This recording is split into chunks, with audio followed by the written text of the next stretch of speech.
The world has been enraged by the image of a 3-year-old Syrian boy lying face down in the sand, drowned by the waters off Turkey as he and his family tried to escape Syria for Canada. How could this tragedy happen? Who should take responsibility for fixing it? I see an obvious connection to Jews being refused the shores of Canada and the U.S. escaping Nazi Germany. Did the world not learn from this the first time around? Why is this happening again? Joining me now to look at this from a different perspective, the man who debated a Hezbollah officer on Iranian TV, and that's probably one of his tamer moments, lawyer and advocacy strategist Philippe Assouline. Welcome, Phil. Hi, how are you, Dahlia? I am interested to see or hear what you have to say about this. Why? Maybe to start with the biggest question, and you can, I'm sure, segment this off. Why has Syria been able to get away with so much? So that's the core of the issue, and that's why I take a bit of issue with the description you did at the beginning. Now, undeniably, we have a moral obligation to help those in need and to try to give refuge to those who are facing murder and mass murder as they have been in Syria. On the other hand, to take all of the Arab world's refugees, as is being suggested now, Germany is offering 500,000 people a year, is not going to solve the problem. And the problem is that the Syrian regime, which is acting for Iran, has been committing near genocide. There are upwards of 230,000 killed, barrel bombs, chemical weapons being used after the chemical weapons were supposedly destroyed. And this is obviously causing masses of refugees. It's causing people to turn to ISIS for security, which is causing even more destruction. And the Iran deal that the West has signed, which will give Iran tens of billions of dollars almost immediately, is going to make this much, much worse. And we're looking, and you bring this up too, because I know I mentioned at the beginning talking about the shores of Canada and the United States because I'm likening it to Nazi era, but also, and I think what you're probably taking issue with is that the world's wealthiest nations are blaming the West for turning away these desperate migrants, but the Gulf states have taken in 0 Syrians and they're doing next to nothing for the refugees. Is this what you took issue with? Correct. I also took issue with the comparison with the Holocaust because, again, with the exception of people who are actually fleeing for their lives, I believe a majority of these refugees who are streaming into Eastern and Central Europe now are actually leaving Turkish refugee camps where they've been for weeks or months or years. Turkey has given them refuge. It's given them safety. Turkey has made actually very generous moves to greet refugees from Syria. It kind of has to because it's been supporting ISIS in the war, but it hasn't given them any economic opportunities. And when Western nations started saying they would give economic opportunities to these people, a lot of them left Turkey and Lebanon and moved to Europe. Not all of them. Some of them we know went through the sea and a lot of them died. But a substantial portion are not actually fleeing death. So that's a big difference with the Jews during the Holocaust, where they actually had absolutely nowhere to go. And second is what you point out rightfully, which is extremely important. The Gulf nations have given money. A lot of them are supporting ISIS and groups that are fighting Assad. But they haven't, the richest ones around the Gulf haven't taken any refugees. Jordan has, Iraq has, Syria has, Lebanon has, and obviously Turkey, as we know. But the Gulf countries have not. And if you want to bring it back to history, when the West takes responsibility for the Arab world's mistakes, nothing gets fixed. The 1947-48 war that the Arabs waged against the nascent state of Israel resulted in a very large number of refugees. The majority of those refugees on the Arab side, not all of them, but the majority of those refugees left of their own will because of the destruction of war, thinking and hoping they would come back. The Arab world kept them in refugee camps that the Western world chose to sponsor to this day. It is a catalyst for more war and hatred and violence to this day for decades.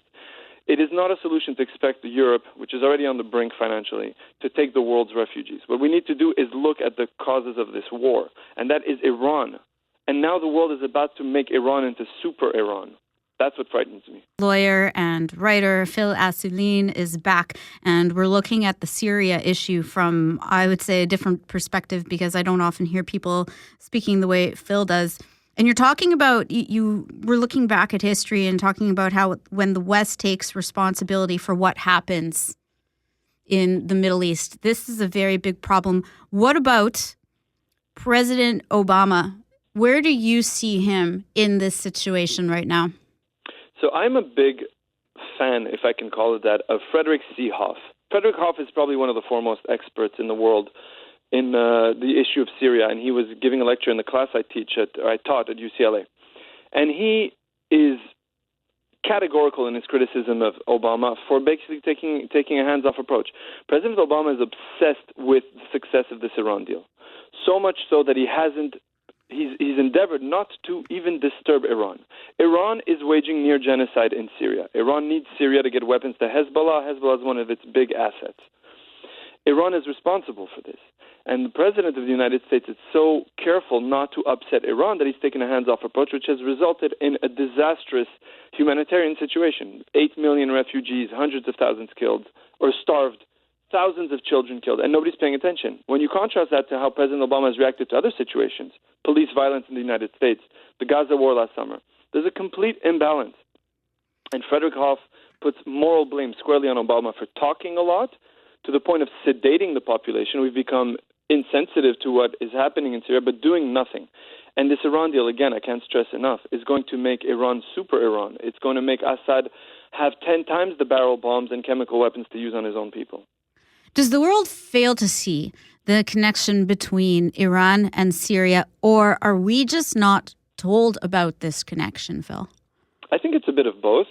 I think definitely the media in the United States, where I live now, has not done anywhere near the job that it should in drawing the links, especially now with the refugee crisis. There's a need to look at the cause. But I also think the governments are doing what they think is right in trying to pull the U.S. out of the Middle East and striking this deal with Iran. And they're willfully blind to what's happening, and they're making us willfully blind to it too. So you have a leadership class that doesn't want to rock the boat.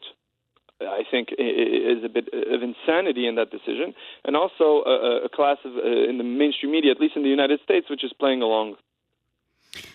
So when we're looking at this leadership class that doesn't want to rock the boat, are you lumping in people also like the United Nations, the United States? Because the United Nations hasn't spoken up against this. The President Obama's seemingly turning a blind eye. It's an extremely important point you raised, because President Obama has actually reprimanded the UN. But I think it's all for show. I think they're colluding in the background. There's this interest. They've decided to make a deal, strike a deal with Iran, without having a grand bargain, without putting any conditions on its behavior. And they're hoping it will lead to some improvement. It definitely will lead to financial incentives. But none of them have acted. None of them have decided to lift a finger. And Iran is just going on, pushing its geostrategic interest in Syria and creating this crisis. Look, even the refugee crisis now in Europe, you have this tragic picture that triggers compassion in people that wasn't there for 5 years when people are, or 4 or 5 years, when hundreds of thousands are being slaughtered in Syria. It wasn't there. And now with all this compassion, the ire is being directed at Stephen Harper. It's being directed at Angela Merkel. It's being directed at people in Europe. Why? The anger should be directed at the cause. The people of Syria are forced to flee their own country because their own government is gassing and bombing them. And yet we expect the West to carry the entire burden. I don't understand this. It is a form of racism to expect nothing of the Arabs, to say, okay, you can keep doing this to each other, and we'll take the consequences on ourselves. We'll pay the cost. We'll take the refugees. We'll cover you at the UN if it ever comes to that. This is what's been happening with the Palestinians, in the case of Hamas in particular. It's what happens after Libya. The West removed Gaddafi from power. There is an absolute debacle now. Islamism, ISIS, nobody says a word. And something's got to change. The West can't keep taking on the burden of... Now, admittedly, the West has responsibility here, but it doesn't have as much responsibility. Since the world has seen this image, a tragic image of a 3-year-old Syrian boy drowned on the shores of Turkey, all of a sudden there's outrage when this has been going on for a while now. So why is there outrage now when we're saying that Canada needs to start accepting these migrants from Syria when there's a bigger problem, and that's that Syria is getting away with this and Iran is helping to facilitate this genocide? I'm having a conversation with lawyer and advocacy strategist Philippe Assouline about this.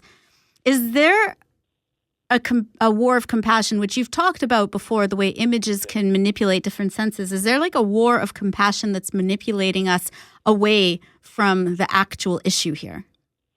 I believe so. I don't know how much of it is conscious or is done by atavism, by the press, but you have a war going on, raging, a horrific war for 4 years. For example, you had a Palestinian camp of Yarmouk that was starved by